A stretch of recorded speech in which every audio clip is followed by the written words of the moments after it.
Shalom Bapak Ibu Saudara, kita bersyukur untuk anugerah Tuhan, kita boleh memasuki hari-hari terakhir di tahun ini. Karena itu biarlah dengan kesetiaan Tuhan, kita juga boleh terus belajar untuk setia kepada Tuhan, termasuk belajar firman Tuhan setiap hari.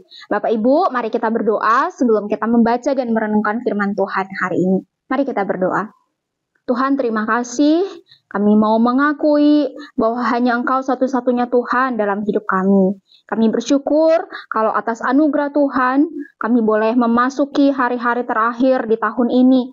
Tuhan, terima kasih untuk semua bentuk kesetiaan Tuhan yang dinyatakan kepada kami. Kami juga mau belajar untuk setia kepada Tuhan.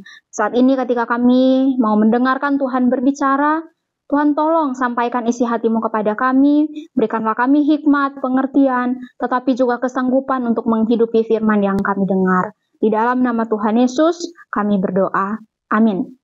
Bapak Ibu Saudara, hari ini saya mengajak kita untuk merenungkan satu bagian firman Tuhan dari Nehemia 9 ayat 6 sampai 15. Nehemia 9 ayat 6 sampai 15, saya hanya akan membaca ayat yang ke-6 saja.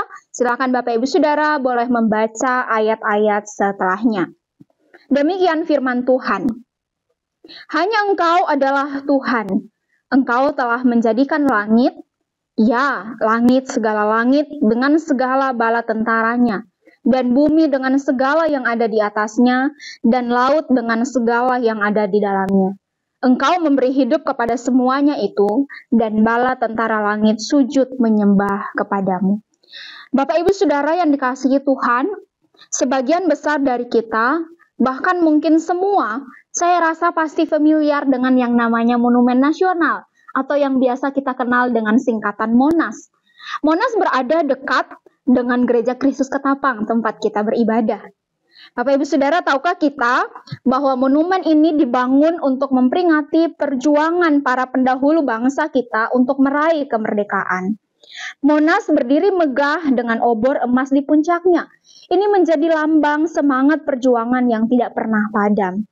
Bapak Ibu Saudara, monumen ini menjadi pengingat bagi generasi demi generasi tentang pentingnya menjaga persatuan dan semangat kemerdekaan yang telah diperjuangkan oleh para pendahulu bangsa kita. Bapak Ibu Saudara, demikian juga dengan perjalanan iman kita. Momen mengingat kembali kesetiaan Tuhan atau pertolongan Tuhan akan memberikan kekuatan bagi kita yang sedang mengalami kesulitan hidup.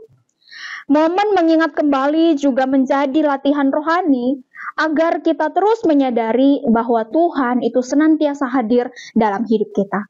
Oleh sebab itu, Bapak Ibu Saudara, dalam ibadah gereja kita melakukan pengulangan, misalnya pengakuan dosa, pengakuan iman rasuli. Semua ini bermanfaat, memberikan gizi bagi rohani kita. Nah, Bapak Ibu Saudara, pada perikop ini kita melihat momen mengingat kembali yang dilakukan oleh bangsa Israel dalam bentuk pengakuan dosa dan doa dalam perayaan Pondok Daun. Bapak Ibu Saudara, doa yang bangsa Israel sampaikan ini bukan berisi permohonan, tetapi sebuah pengakuan akan Tuhan. Di ayat 6 yang tadi saya baca, di sana dikatakan, hanya Engkau adalah Tuhan, Tuhan yang penuh kasih setia, Tuhan adalah pencipta. Di ayat 7-8, Tuhan yang mengikat perjanjian dengan Abraham.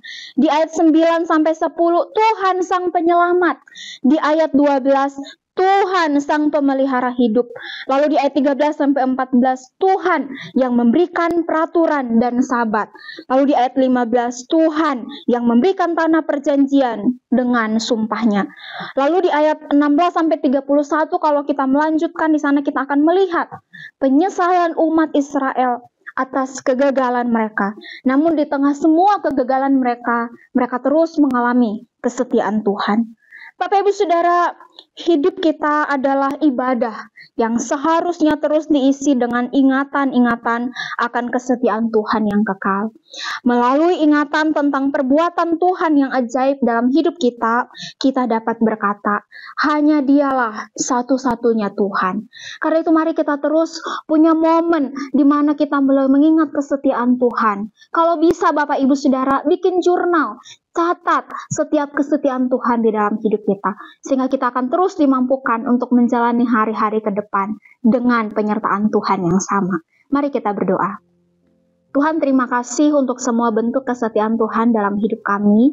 Biarlah di dalam perjalanan hidup kami, Tuhan, kami punya satu disiplin rohani, yaitu mengingat kembali kesetiaan Tuhan, mengingat kembali pertolongan Tuhan, sehingga dengan momen mengingat kembali itu boleh memberikan kami kekuatan dan juga boleh meneguhkan pengharapan kami kepada Tuhan. Kami punya harapan untuk melanjutkan hari-hari ke depan kami bersama-sama dengan Tuhan. Berkati Tuhan pergumulan apapun yang dialami oleh jemaat-Mu, biarlah setiap kami boleh terus mengalami kesetiaan Tuhan. Terima kasih Tuhan. Dalam nama Tuhan Yesus kami berdoa. Amin.